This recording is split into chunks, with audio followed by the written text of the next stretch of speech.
Okay, so F major 7 is this. It's on the 8th fret.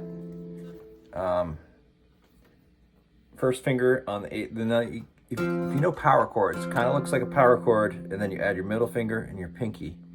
So that's the F major 7. And then the other chords are very similar to this. You take your middle finger off for a dominant 7, or something that just says 7, that's a dominant 7.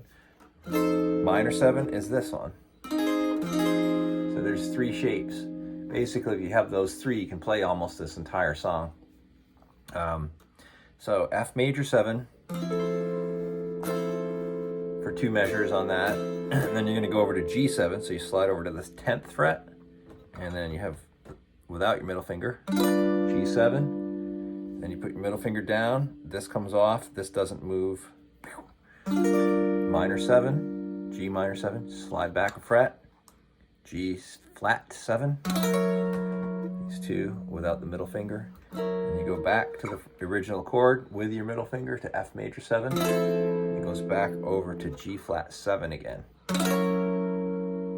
Okay, so that's the first ending. The second ending does the exact same thing. Well, and here's a second ending, ends on F major 7 again. Okay, then the bridge, just slide over a half step, same chord, G flat major 7. And there's some other tricks here too. These are, you can use all the same shapes for a while on this, just to make it easier. So if you do that like a major chord, say like an F or a G or whatever, take that same thing, put it on the 7th fret. Take your pinky off. It becomes B7. And then take the same shape. Basically, you're going to bring your fingers down, these 2 down, 1 string, set of strings. Slide over here. That's F sharp. And ends up becoming F sharp minor 7, which is the next chord in Girl from Ipanema. Okay, then go back up, slide over to the 10th fret, this is D7.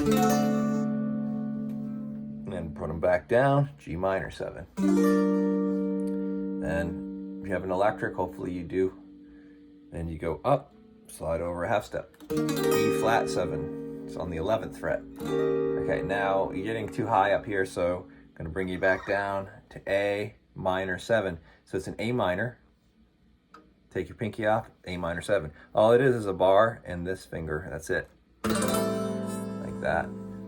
Then you go to a D7, which is just like this.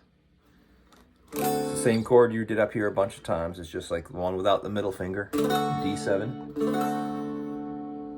And then you do that exact same pattern. You did this to this. It's a 2-5. Really something you're gonna do a lot. And then you go over to the 3rd fret, do the exact same pattern. G minor 7, C7. And you're back to all the same stuff you did before. F major 7, G7 without your middle finger, 10th fret. G minor 7. Slide back, make it a 7 again without your middle finger. These 2. G flat 7, G major 7. So most of the time you're going to have these 2 and this one. Or sometimes you take this one off, but those are the chords you're going to use almost the whole time.